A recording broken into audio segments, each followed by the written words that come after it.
सपन्या अध्याय 1। यहोवा का संदेश सपन्या के पास पहुंचा, जो कुशी का बेटा था। कुशी गदलिया का, गदलिया अमर्या का, और अमर्या हिजकिय्याह का बेटा था। यहूदा के राजा योशिय्याह के दिनों में, जो आमोन का बेटा था, सपन्या को ये संदेश मिला। यहोवा ऐलान करता है, मैं धरती पर से हर चीज का सफाया कर दूंगा। मैं इंसान और जानवर का सफाया कर दूंगा। आकाश के पंछियों और समंदर की मछलियों का सफाया कर दूंगा। ठोकर खिलाने वाली बाधाओं और दुष्टों को मिटा दूंगा। मैं धरती से सभी इंसानों को नाश कर दूंगा। यहोवा का ये ऐलान है।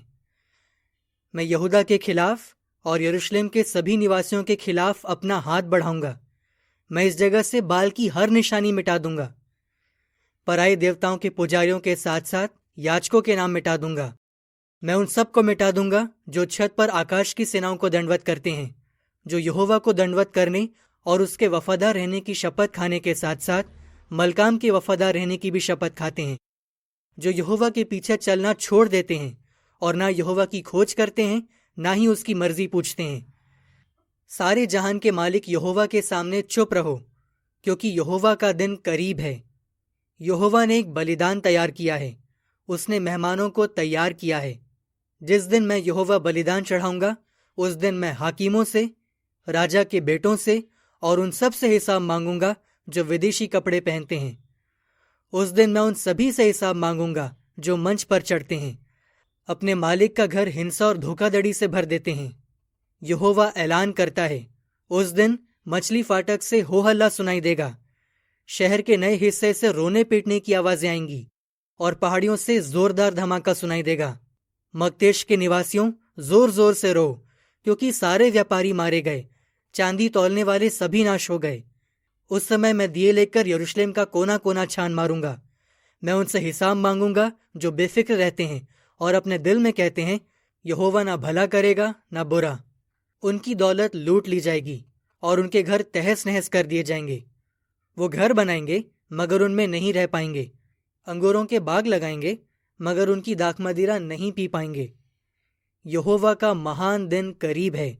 वो करीब है और बड़ी तेजी से नजदीक आ रहा है। यहोवा के दिन के आने की आवाज भयानक है। उस दिन सूरमा दुख के मारे चिल्लाता है।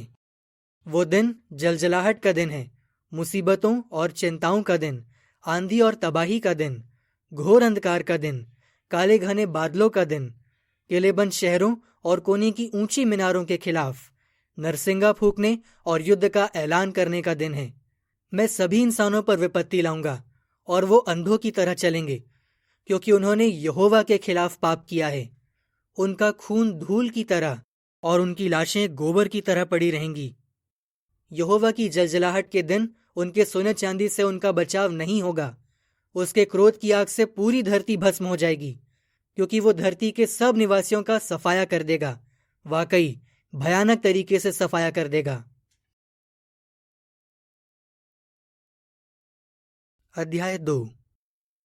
हे बेशर्म राष्ट्र, अपने लोगों को इकट्ठा कर। हाँ, उन्हें इकट्ठा कर, इससे पहले कि फरमान लागू किया जाए। वो दिन ऐसे बीत जाए जैसे भूसी उड़ाई जाती है। इससे पहले कि यहोवा के क्रोध की आग तुम पर बरसे, यहोवा के क्रोध का दिन तुम पर आए। धरती के सब दीन लोगों, यहोवा की खोज करो। तुम जो उसके नेक आदेशों का पालन करते हो, नेकी की खोज करो, दीनता की खोज करो।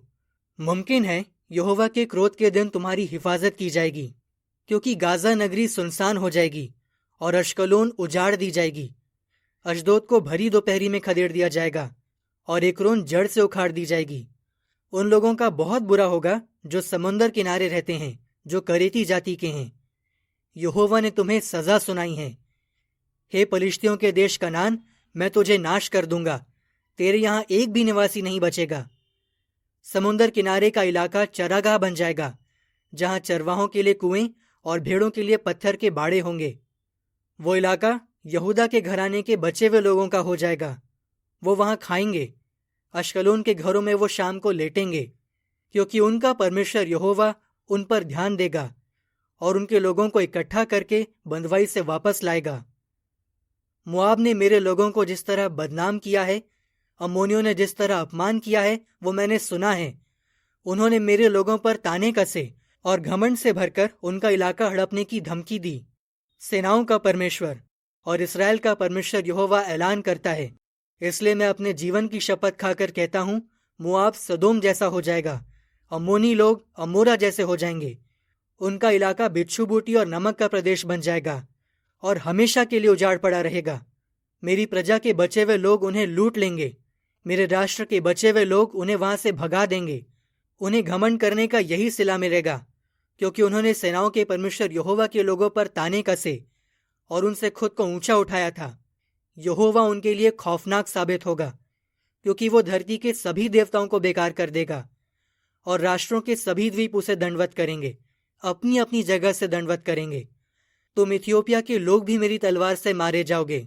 वो अपना हाथ उत्तर की तरफ बढ़ाएगा और अश्शूर का नाश कर देगा, नींवे को उजाड़ देगा, रेगिस्तान जैसा सूखा बना देगा। वहां हर तरह के जंगली जानवरों के झुंड रहा करेंगे। रात में हवासील और साही उसके खंभों के कंगूरों पर बसेरा करेंगे। खिड़की से किसी के गाने की आवाज आएगी, दहलीज पर तबाही होगी, वो देवदार के तख्ते उखाड़ देगा। ये वही घमंडी नगरी है जो महफूज बैठा करती थी, जो दिल में कहती थी, मैं ही सबसे पहली हूं, कोई मेरी बराबरी नहीं कर सकता। अब देखो, उसका ऐसा हश्र हुआ है कि देखने वालों का दिल दहल जाता है। वो जंगली जानवरों का अड्डा बन गई है। उसके पास से गुजरने वाला हर कोई मजाक उड़ाते हुए सीटी बजाएगा और मुट्ठी हिलाएगा। अध्याय 3। उस बगावती, दूषित, जुल्मी नगरी के साथ बुरा होगा। उसने आज्ञा नहीं मानी, शिक्षा स्वीकार नहीं की, उसने यहोवा पर भरोसा नहीं रखा, वो अपने परमेश्वर के करीब नहीं गई। उसके हाकिम गरजते शेर हैं, उसके न्यायी रात में शिकार करते भेड़िए हैं। वो सुबह चबाने के लिए एक हड्डी तक नहीं छोड़ते। उसके भविष्यवक्ता गुस्ताख हैं, दगाबाज हैं। उसके याजक पवित्र चीजों को दूषित करते हैं, कानून तोड़ते हैं। उसके बीच निवास करने वाला यहोवा नेक है, वो कुछ गलत नहीं करता। जैसे भोर का होना तय है, वैसे ही वो हर सुबह अपना न्याय सिद्धांत बताता है, मगर बुरे लोगों में शर्म नाम की चीज नहीं। मैंने राष्ट्रों को नाश कर दिया, उनके कोने की मीनारें उजाड़ दी गईं। मैंने उनकी गलियां नाश कर दी, वहां से कोई नहीं गुजरता। उनके शहर खंडहर बना दिए गए, वहां कोई नहीं बचा, एक भी निवासी नहीं। मैंने उस नगरी से कहा, तू मेरा डर मान और शिक्षा स्वीकार कर, ताकि उसका निवास नाश न हो जाए। मैं इन सभी कामों के लिए उससे जरूर हिसाब मांगूंगा। मगर वो बुरे काम करने के लिए बहुत ही उतावले थे।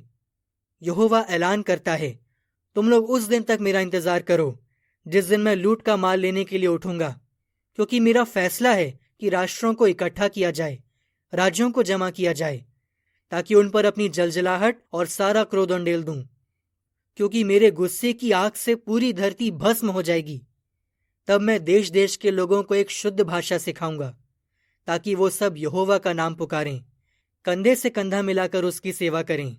मेरे तितर बितर हुए लोग जो मुझसे मिन्नत करते हैं, इथियोपिया की नदियों के इलाके से मेरे लिए एक तोहफा लेकर आएंगे।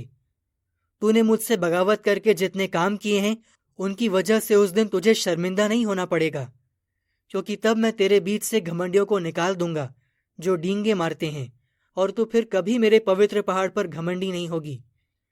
मैं तेरे बीच नम्र और दीन लोगों को रहने दूंगा, वो यहोवा के नाम में पनाह लेंगे। इस्राएल के बचे हुए लोग बुरे काम नहीं करेंगे, झूठ नहीं बोलेंगे, ना उनकी जीभ छल की बातें करेगी। वो खाएंगे पिएंगे और आराम करेंगे, उन्हें कोई नहीं डराएगा। हे सियोन की बेटी, खुशी से जय जयकार कर। हे इस्राएल, जीत के नारे लगा। हे यरूशलेम की बेटी, पूरे दिल से खुशियां मना और मगन हो। यहोवा ने तेरी सजा माफ कर दी है, तेरे दुश्मन को दूर कर दिया है।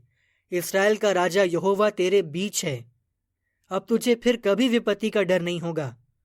उस दिन यरूशलेम से कहा जाएगा, हे सियोन, मत डर, तेरे हाथ ढीले ना पड़ें।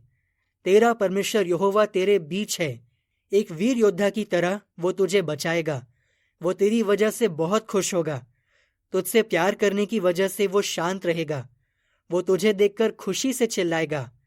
मैं उन सब को इकट्ठा करूंगा जो तेरे त्योहारों में ना आने की वजह से दुखी हैं। वो इसलिए नहीं आ पाते थे क्योंकि वो बंधुआई में अपमान सह रहे थे। देख, उस समय मैं उन सब के खिलाफ कदम उठाऊंगा जो तुझे सताते हैं। मैं उसे बचाऊंगा जो लंगड़ा रहा है, उन्हें इकट्ठा करूंगा जो तितर बितर हो गए हैं। जिन देशों में उन्हें शर्मिंदा होना पड़ा था, वहां मैं उनकी तारीफ कराऊंगा, उन्हें मशहूर कर दूंगा। उस समय मैं तुम लोगों को वापस लाऊंगा। उस समय तुम सबको इकट्ठा करूंगा। जब मैं तुम्हारी आंखों के सामने तुम्हारे लोगों को बंधुआई से वापस लाऊंगा, तब मैं धरती के सब देशों में तुम्हें मशहूर कर दूंगा, तुम्हारी तारीफ कराऊंगा। ये बात यहोवा ने कही है।